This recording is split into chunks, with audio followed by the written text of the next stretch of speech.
a hablar sobre la figura del fiscal, esta persona que representa al pueblo, pero está en la parte más difícil, que es la parte de la delincuencia.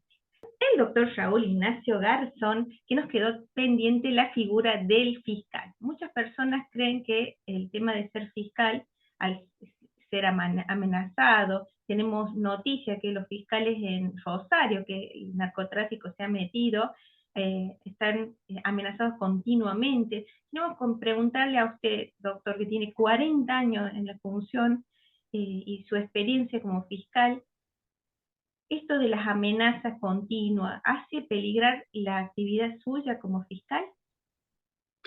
Mire, recién usted hizo alusión al tema de Rosario y el narcotráfico.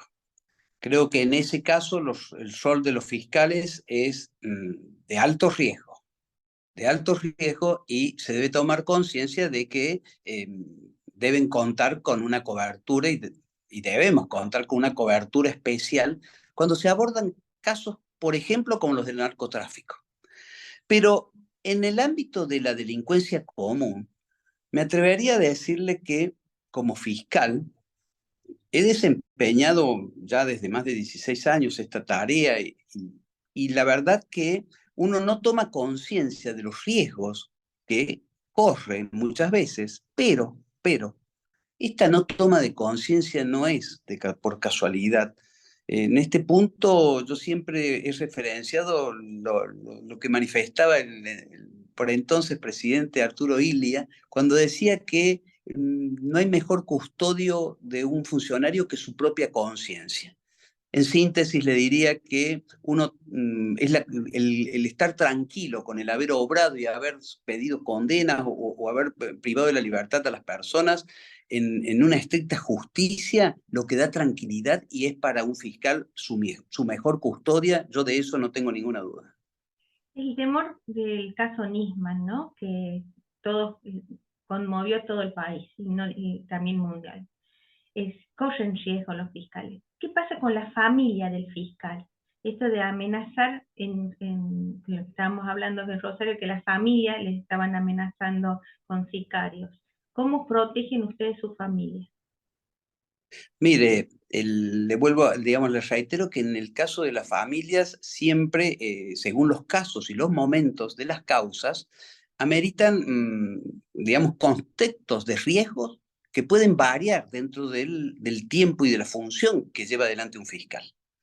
Hay algunos momentos y hay algunos casos, por la calidad de las personas investigadas, por la gravedad de los hechos, en donde se pueden ver incrementados los riesgos que corre un fiscal y su familia. De modo tal que en esos casos siempre una mejor cobertura de su custodia y de lo que sea necesario es imprescindible. Pero esto va de la mano, como le digo, en eso también debo señalar que los fiscales tenemos también una especie de, podemos medir en alguna medida cuál es la temperatura del riesgo que corremos, según las personas investigadas y los casos. La temperatura del riesgo, es decir, ustedes pueden Así es. analizar según el delincuente que los ha amenazado. ¿Sería así? En el caso personal, me he manejado y he tenido siempre esa especie de percepción que uno no puede tampoco, digamos, confiarse porque son los ámbitos propios de la seguridad los que tienen conocimientos especiales para dar las coberturas a nuestros riesgos. Pero le quiero señalar con esto, en la vida diaria, en la práctica de un fiscal, que uno sabe la temperatura de cuáles son el tipo de delincuentes, los casos y la gravedad y las posibilidades que tenemos de sufrir algún tipo de amenazas o de riesgos. De todas maneras, hay un aspecto que yo considero importante señalar a propósito de este caso que usted señaló del doctor Nisman y que obviamente, tanto dolor causa institucionalmente por dos razones. En primer lugar, porque una de las claves para todo es el esclarecimiento de los hechos y su juzgamiento. Cuando los hechos quedan en la nebulosa es el peor síntoma de los impactos institucionales de algunos hechos. Y por otra parte, yo debo señalar también, y esto lo digo a título personal y propio de la práctica, el fiscal tiene que hacer una labor silenciosa durante la investigación, porque también anticiparse a los hechos es anticipar los riesgos. Siempre uno señala cuáles son los riesgos que corren los testigos, por ejemplo. Los testigos corren riesgos cuando no han declarado aún y dejan de correrlo en general, cuando ya han declarado, porque ya han expresado cuál ha sido el aporte o lo que puede hacer el dato a la causa, que se pretende evitar con un atentado, ¿me entiende? Entonces, cuando el testigo declaró, ya está, ya lo produjo. Cuando el fiscal tomó la medida, ya está, ya la hizo. En el mientras tanto, la cautela, la prudencia, el silencio son también buenos consejeros para evitar riesgos. Doctor, ¿usted tuvo alguna vez una situación que lo hayan agredido?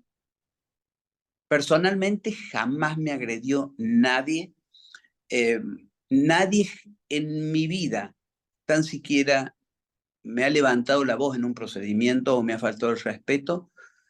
Y debo decirle que en ese aspecto, muchísimas situaciones, incluso cuando he tenido el tema de las protestas sociales, usurpaciones masivas, cortes de ruta, etcétera, etcétera, todos casos que son muchas veces, uno debe medir la exposición junto con las fuerzas de seguridad que a uno lo protegen, pero siempre, y en esto lo puedo dar también una opinión de lo vivido o testimonio, el buen trato y el respeto para con todas las personas siempre es también la mejor forma de obtener también el respeto propio.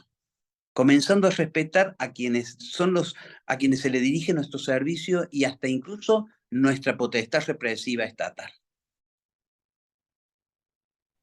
Excelente, doctor. Muchísimas gracias. La verdad que clarísimo. Había todo un tabú con respecto a los fiscales y la situación que usted ya lo aclaró. Resalto lo que dice del respeto. Uno puede ejercer sus funciones dentro del margen de la ley y el respeto, y eso conlleva los resultados que usted tiene. Muchísimas gracias por haber estado en el programa y que hablemos claro y No, hagamos. por favor, gracias a usted. Buenas tardes. Lo vamos a volver a invitar, la verdad que fue un lujo tenerlo al doctor Raúl Ignacio Garzón aquí, en Hablemos Claro y Hagamos Algo. Hacemos una nueva pausa, no se vayan, que ya seguimos con más y mucho más en este programa que da que hablar.